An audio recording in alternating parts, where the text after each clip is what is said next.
Hello viewers, आप सभी का इस चैनल में स्वागत है।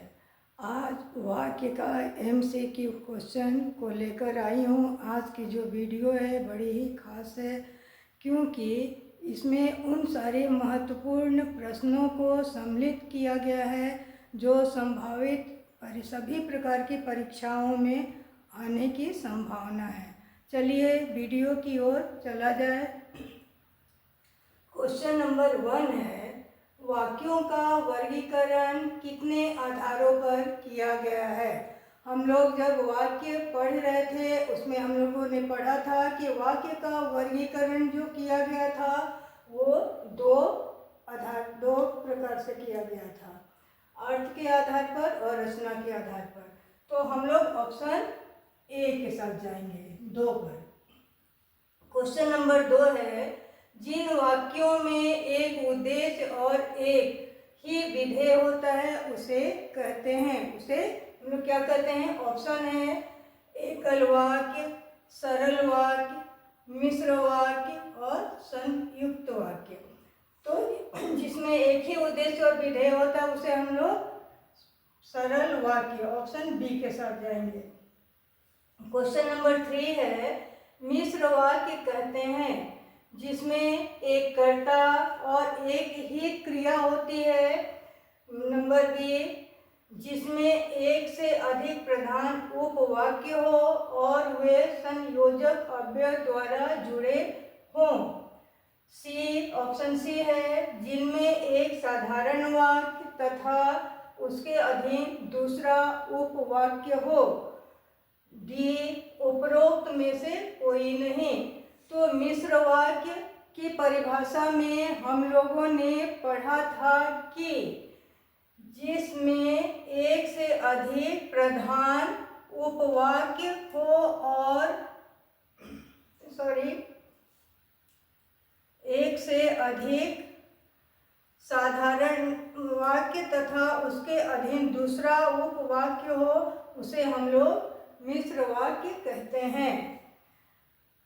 क्वेश्चन नंबर 4 है, वाक्य के गुणों में सम्मिलित नहीं है।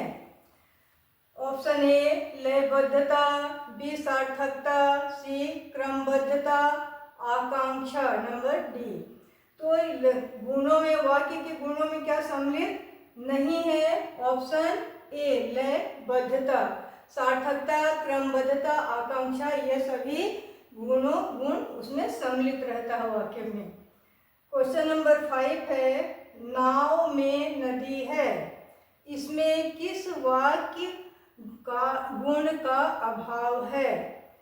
तो इसमें ऑप्शन दिया गया है आकांक्षा, क्रम, योग्यता और आसक्ति। तो इसमें किसका अभाव है। नदी, नाव में नदी है, क्रमबद्धता का। ऑप्शन क्या है। ऑप्शन बी है, इसमें नदी में नाव है, क्रम से इसका आंसर ये होगा। क्वेश्चन नंबर 6 है, वाक्य गुण आकांक्षा का अर्थ है भावबोध, सार्थकता, श्रोता की जिज्ञासा और व्याकरणानुकूल। तो इसमें वाक्य गुण आकांक्षा का अर्थ पूछा जा रहा है। तो आकांक्षा का अर्थ क्या होता है, हम लोग परिभाषा में पढ़े थे वाक्य में, श्रोता की आकांक्षा। हम लोग किसके साथ जाएंगे। ऑप्शन सी के साथ। क्वेश्चन नंबर 7, वाक्य गुण आसक्ति का अर्थ है। ऑप्शन ए व्याकरणानुकूल, बी क्रमबद्धता, सी योग्यता और डी समीपता। तो हम लोग इसमें किसके साथ जाएंगे। ऑप्शन आसक्ति का अर्थ क्या होता है, समीपता। तो ऑप्शन डी के साथ हम लोग जाएंगे। नेक्स्ट नंबर 8, अर्थ के आधार पर वाक्य कितने प्रकार के होते हैं। अर्थ के आधार पर वाक्य 8 प्रकार के होते हैं। ऑप्शन ए के साथ हम लोग जाएंगे। क्वेश्चन नंबर 9, जिन वाक्यों से किसी कार्य या बात करने का बोध होता है उसे कहते हैं, उसे क्या कहते हैं? आज्ञावाचक, विधानवाचक, इच्छावाचक, संकेतवाचक।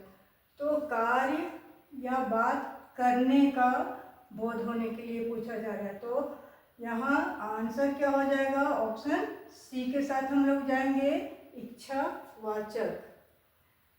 नेक्स्ट है श्याम स्कूल जाओ, वाक्य है, ऑप्शन है विधानवाचक, निषेधवाचक, संकेतवाचक, आज्ञावाचक। तो कौन सा यह वाक्य है? ऑप्शन डी, आज्ञावाचक, क्योंकि श्याम स्कूल जाओ, जाने की आज्ञा दी जा रही है। नेक्स्ट नंबर है नंबर 11, जिस वाक्य से आश्चर्य का बोध हो उसे कहते हैं। ऑप्शन है विस्मयवाचक, संदेहवाचक, इच्छावाचक, नंबर डी प्रश्नवाचक। तो जिस वाक्य से आश्चर्य का बोध हो उसे क्या कहते हैं? उसे हम लोग विस्मयवाचक कहते हैं। तो ऑप्शन ए के साथ जाएंगे। नेक्स्ट क्वेश्चन है, आहा कितना सुंदर दृश्य है, वाक्य किस प्रकार का है? निषेधवाचक, विस्मयवाचक, इच्छावाचक, आज्ञावाचक। तो आहा, यहाँ भी ऑप्शन क्या है? बी, विस्मयवाचक, क्योंकि आहा कितना सुंदर दृश्य, यहाँ आश्चर्य हो रहा है। नेक्स्ट नंबर है नंबर 13, राम पढ़ा लिखा है या नहीं, वाक्य है, कौन सा वाक्य है? विधानवाचक, इच्छावाचक, संदेहवाचक या आज्ञावाचक। तो पढ़ा लिखा है या नहीं, इसमें क्या है? संदेह है। तो हम लोग किसके साथ जाएंगे? ऑप्शन सी के साथ, संदेहवाचक के साथ। नेक्स्ट नंबर है नंबर 14, जिन वाक्यों से किसी प्रकार की इच्छा का बोध हो उसे क्या कहते हैं? उसे हम लोग ऑप्शन दिया गया है, संकेतवाचक, संदेहवाचक, विधानवाचक, इच्छावाचक। क्वेश्चन है कि किसी प्रकार की इच्छा का बोध हो, तो इसमें हम लोग किसके साथ जाएंगे? ऑप्शन डी के साथ, क्योंकि यह इच्छावाचक वाक्य के अंतर्गत आता है। नंबर 15 है, आपका भविष्य उज्जवल हो, वाक्य है, किस प्रकार का वाक्य है? इच्छावाचक, आज्ञावाचक, विधानवाचक या संकेतवाचक। तो शायद, शायद न यानी संदेहात्मक। तो ऑप्शन ए के साथ हम लोग जाएंगे, संदेहवाचक के साथ। नेक्स्ट नंबर है 17, वाक्य के अंग होते हैं। ऑप्शन है ए उद्देश्य और विधेय, बी कर्ता और क्रिया, सी कर्म और क्रिया, डी कर और विशेषण। तो वाक्य के कितने अंग होते हैं? हम लोगों ने पढ़ा था 2, उद्देश्य और विधेय। तो ऑप्शन ए के साथ हम लोग जाएंगे। नेक्स्ट नंबर है 18, राकेश आया होगा, वाक्य है, विस्मयवाचक, इच्छावाचक, संदेहवाचक, संकेतवाचक। आया होगा, इसमें क्या है? संदेह है।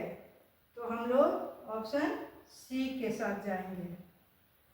क्यों? क्योंकि वह आया है या नहीं, यह बात क्लियर नहीं हो रहा है। नेक्स्ट है 19, वह हार गया परंतु यह आश्चर्य है, यह वाक्य कौन सा है? मिश्र वाक्य है, सरल वाक्य, संयुक्त वाक्य या ऑप्शन डी इनमें से कोई भी नहीं। यहाँ क्वेश्चन क्या है, वह हार गया परंतु यह आश्चर्य है। तो यहाँ क्या है, दो वाक्य है, वह हार गया परंतु यह आश्चर्य है। तो यहाँ दो वाक्य मिला हुआ है। तो जहाँ दो वाक्य मिला रहता है वह कौन सा वाक्य होता है, वह संयुक्त वाक्य होता है। यह ऑप्शन सी के साथ हम लोग जाएंगे। नंबर 28, वह लाचार है कौमा क्योंकि वह अंधा है। इसमें से अव्यय कौन सा है, संकेतवाचक, कारणवाचक, परिणामवाचक या संबंधवाचक। तो यहाँ क्या है, वह लाचार है क्योंकि वह क्या है, अंधा है। तो यहाँ अंधा कारण, उस लाचारी का क्या है, कारण है। कारण क्या है, क्योंकि वह अंधा है। तो हम लोग किसके साथ जाएंगे, ऑप्शन बी के साथ जाएंगे। वीडियो को लाइक, शेयर, सब्सक्राइब अवश्य ही करें।